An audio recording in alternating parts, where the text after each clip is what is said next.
Ayun, magandang hapon po sa inyo lahat mga kabayan. Dito po ay gabi na sa atin. Nag-aagaw ang dilim at ang liwanag. Pero naaninag pa naman. Welcome back po sa aking pong maliit na YouTube channel. Tayo po ay pauwi na uli ng Laguna. Sa pagkakataong ito mga kabayan ay ipapasilip ko po sa inyo yung update about dito sa ginagawang Skyway Extension Project ng government.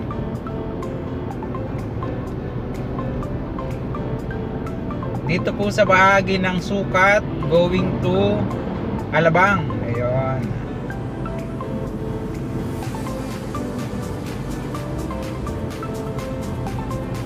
Sa inyo pong nakikita sa ating pong video, mayroon pong bahagyang pagbagal dahil approaching po tayo ng pass through dito po sa toll gate.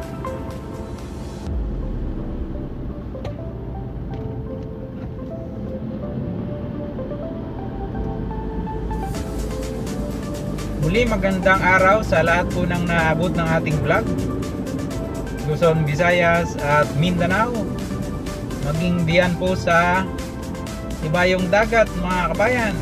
Kumusta na po kayo? Naway nasa mabuti kayong kalagayan habang pinanonood ninyo ang ating pong video.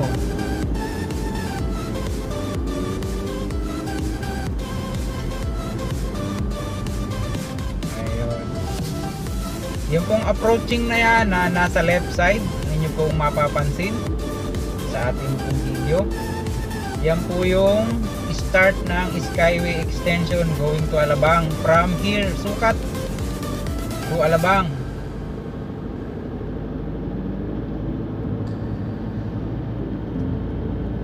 Ikikiling ko lang po bahagya. Yan.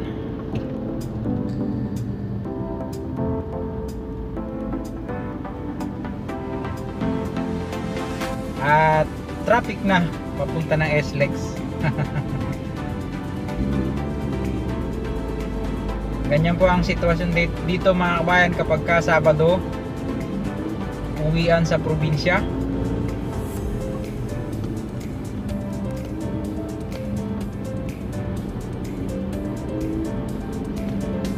Ayan pong nasa left side po ng ating screen, yan po yung Skyway Extension Project. Dito po sa bahaging ito ng Skyway mga kabayan. Sa nakikita nyo, konti na lang at matatapos na. At atin pong babantayan kung kailan po sa ibubukas sa publiko. Ano po, siguro hindi na magtatagal, maaaring buwan na lang ang bibilangin bago sa buksan at padaanan sa ating mga kapwa motorista.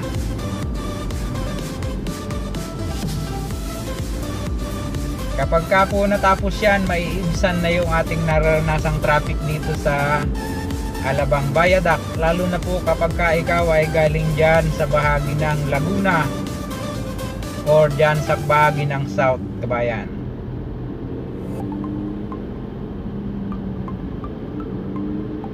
Ay yung nasa banda kanan naman po ninyo ng ating screen ay unti-unti na rin ginagawa. Pero mas pina-priority po nila itong nasa left side po natin, kabayan.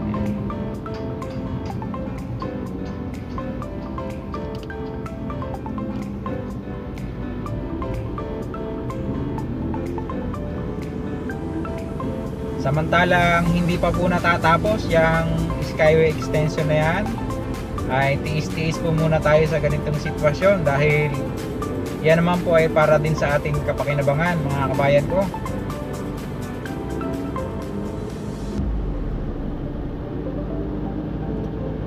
Makikita nyo, ayan o, mayroon ng hubog. Kabayan, napakaganda. Wow! Lalo na pag natapos na yan. Yung mga bakal, yung nakikita nyo sa right side, mga steel girder po yan. Kamukha ng nalaglag ng kamakailan. Ganyan siya. Ayan o. At ayun po doon sa tarpaulin na kanilang dinisplay dyan sa SLEX, kabayan. Ano ha? Ang pondo po ng project na yan ay 10 billion pesos hanggang doon sa Susana Heights. So makikita nyo naman kung ano yung resulta. Yan, no? Poste pa lang yan, kabayan. Ay maliwanag na pera na yan. Hopefully ay maipakita ko po sa inyo ng maayos dahil medyo nag-aagaw na ang dilim at ang liwanag. Time check tayo, kabayan. 6:14 po ng gabi dito sa atin sa Pilipinas. Ayan. At sa ating pong mga kababayan dito sa atin sa Luzon, ayan na yung ating pinakaihintay, malapit na matapos. Oh, ang kita nyo na, ang kita.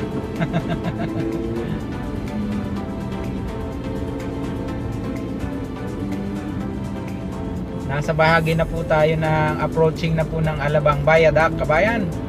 Yun namang nakikita nyo na pakanan, yan ay exit ng South Station going to Alabang Zapote Road, kabayan.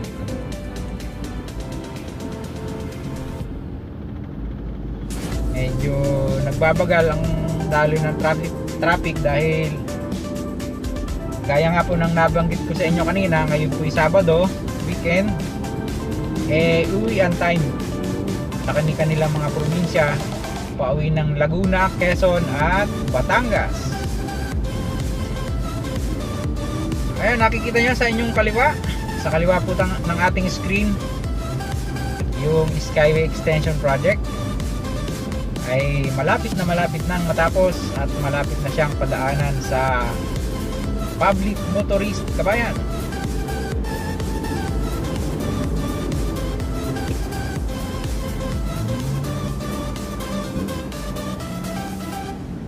Mas mabilis pa dun sa baba yata.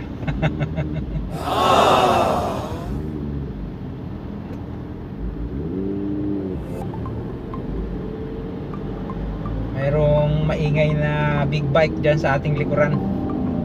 Hindi siya makauna dahil pila-pila. Oh, yan. Muli, update lang po ito, kabayan, nung ginagawang Skyway Extension Project. Ang nakalagay dun sa kanilang karatula ay from Sukat to Alabang lang muna, kabayan, dahil sa nakikita ko hindi pa ididiretso yung kalsada papuntang Susana Heights. Pero mas madali na po kasi yun, gawa ng wala ng poste yun eh. Hindi ka po kamukha niyan, talagang nasa itaas siya. Makikita nyo ang taas ng elevation niya, oh.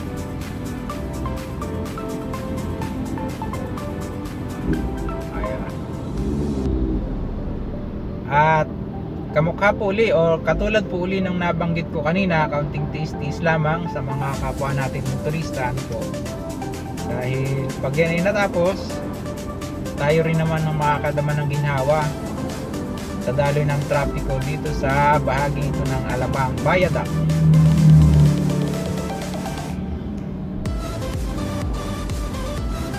Muli, magandang hapon po sa lahat ng naabot ng ating vlog. Sa mga ngayon lang po napadaan dito at nakarating sa bahagi ito ng aking video, sana po ay huwag niyong kalimutang mag-like, mag-subscribe at pakipindot po ang notification bell para ma-update po kayo sa ating mga ginagawang video. It's either update ng mga kakalsadahan dito sa atin sa Maynila at sa probinsya or adventure ni kabayan. Maraming salamat po sa ating mga regular viewers at sa mga silent viewers po natin, kabayan. As you can see, medyo nagdidilim na.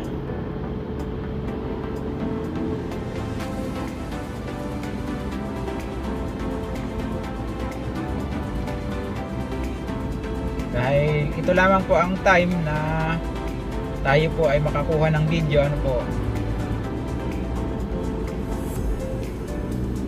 Pero nakikita nyo pa rin dyan sa bandang kaliwa ng inyong screen yung Skyway Extension Project na malapit na pong matapos. At dyan naman pong opposite lane ay paakyat po ng Skyway, kabayan. Medyo build up na yan hanggang doon na sa may Susana Heights, palagay ko. Kasi kanina nung paluwas kami ay bago dumating ng Shell to Nasan, dyan yung build up.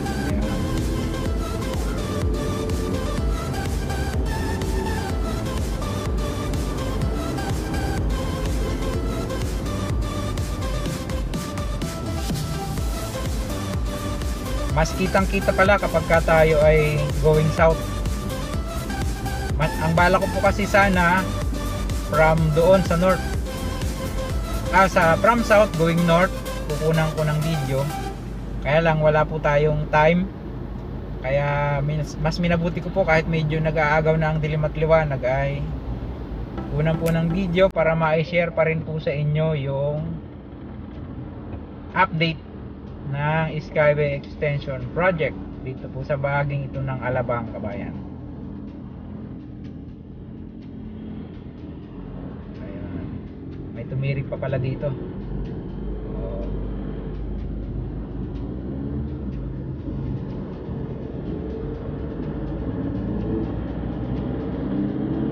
Okay, mabilis na ang daloy, kabayan. Ayan na. Muna na yung big bike na natin nasa ating likuran.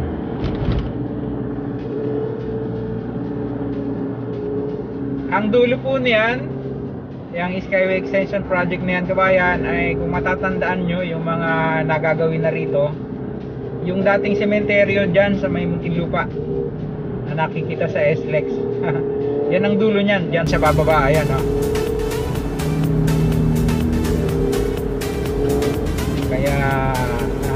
Gaya po ng nabanggit ko kanina, pag inay nabuksan, napakaginhawa po niyan sa ating mga kapwa driver at motorista. Ayan. 24 hours po ang trabaho dyan, kabayan, para po sa inyong kaalaman. Ayan. Hanggang dyan po yan, no? Bababa dyan yung Skyway Extension Project. Tuloy-tuloy ang trabaho niyan. Ayun, samantala mga kabayan, hanggang dito na lang po muna ang pong video na na-share sa inyo. At kung nagustuhan nyo po, sana ay huwag nyo pong kalimutang mag-like, mag-subscribe at pakipindot po ang notification bell para ma-update po kayo sa aking pong mga video ina-upload. Kabayan, muli, ito po si Kuya Alex, Alexander Peruela. Lagi po nagsasabi at nagpapaalala, may problema man po tayo, wala, lagi po tayong manalangin sa Diyos at magpasalamat araw at gabi ng ating pong mga buhay para tayo kanyang gabayan sa araw-araw ng ating paggawa. Kabayan, ingat po. See you next time. Bye-bye.